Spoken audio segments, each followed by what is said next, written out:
प्रेम की प्रतिज्ञा।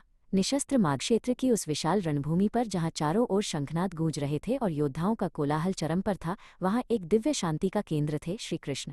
उन्होंने घोषणा की थी कि वे इस महायुद्ध में शस्त्र नहीं उठाएंगे। सबके मन में एक ही प्रश्न था कि शस्त्रों के बिना संसार का सबसे महान योद्धा विजय कैसे दिलाएगा। लेकिन कृष्ण की मुस्कान में एक गहरा रहस्य छिपा था जो केवल हृदय से ही समझा जा सकता था।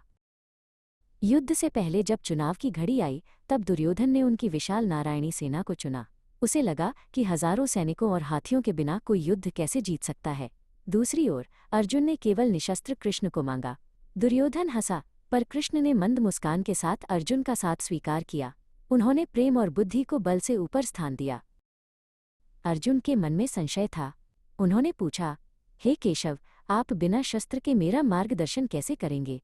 कृष्ण ने कोमलता से उत्तर दिया, पार्थ, युद्ध केवल शस्त्रों से नहीं, मन की दृढ़ता और धर्म के मार्ग से जीता जाता है। मैं तुम्हारा हाथ नहीं थामूंगा, मैं तुम्हारा मन थामूंगा।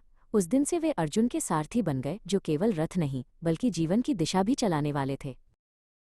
जैसे ही युद्ध प्रारंभ हुआ, श्रीकृष्ण ने रथ की सुनहरी बागडोर अपने हाथों में थाम ली। उनके हाथ, जो सुदर्शन चक्र चलाने के लिए जाने जाते थे, अब घोड़ों की लगाम संभाल रहे थे। उन्होंने सिद्ध कर दिया कि ईश्वर का सबसे बड़ा अस्त्र हिंसा नहीं बल्कि सेवा है। वे अपने भक्त के लिए सारथी बनने में भी संकोच नहीं करते थे। दूसरी ओर पितामह भीष्म अपनी प्रतिज्ञा पर अड़े थे। उन्होंने प्रण लिया था कि वे कृष्ण को शस्त्र उठाने पर विवश कर देंगे। भीष्म की भक्ति इतनी प्रगाढ़ थी कि उन्होंने स्वयं भगवान को चुनौती दे डाली। भीष्म जानते थे कि यदि कृष्ण शस्त्र उठा लेंगे तो उनकी अपनी प्रतिज्ञा टूट जाएगी, पर उनके भक्त की जीत होगी। युद्ध के एक कठिन क्षण में जब भीष्म के बाणों ने पांडव सेना को छिन्न भिन्न कर दिया, तब कृष्ण ने अपनी प्रतिज्ञा की चिंता छोड़ दी। वे रथ से कूदे और टूटते हुए पहिए को ही अस्त्र बनाकर भीष्म की ओर दौड़े। यह क्रोध नहीं था, यह अपने भक्त भीष्म की उस प्रतिज्ञा का मान रखना था जिसमें उन्होंने कहा था कि वे कृष्ण को शस्त्र उठाने पर मजबूर कर देंगे। अर्जुन ने दौड़कर कृष्ण के पैर पकड़ लिए और उन्हें उनकी प्रतिज्ञा की याद दिलाई। कृष्ण रुक गए। उन्होंने पहिया फेंक दिया और पुनः सारथी की भूमिका में लौट आए। उन्होंने दिखाया कि भक्त की पुकार पर वे अपनी मर्यादा भी दांव पर लगा सकते हैं। शस्त्र न उठाना उनकी कमजोरी नहीं, बल्कि उनकी असीम शक्ति और करुणा का प्रमाण था। कृष्ण ने पूरे युद्ध के दौरान केवल ज्ञान को अपना अस्त्र बनाया। गीता का दिव्य उपदेश वह अस्त्र था जिसने अर्जुन के मन के अंधकार और मोह को नष्ट कर दिया। बिना एक भी बाण चलाए उन्होंने अधर्म की जड़ें हिला दी।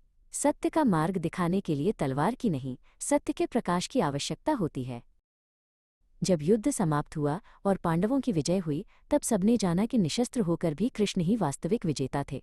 उनकी उपस्थिति ने ही धर्म को सुरक्षित रखा। उन्होंने सिखाया कि विजय शारीरिक शक्ति में नहीं बल्कि शांतचित्त और ईश्वर के प्रति अटूट विश्वास में होती है। प्रेम ही सबसे बड़ा बल है। इस कहानी का सार यही है कि भगवान हमेशा हमारे साथ हैं, चाहे वे प्रत्यक्ष रूप से शस्त्र न उठाएं। वे हमारे जीवन के रथ के सारथी बनकर हमें हर विपत्ति से पार ले जाते हैं। यदि हम अपना अहंकार त्याग कर उन्हें अपना सारथी बना लें, तो बिना किसी अस्त्र के भी हम जीवन का हर युद्ध जीत सकते हैं।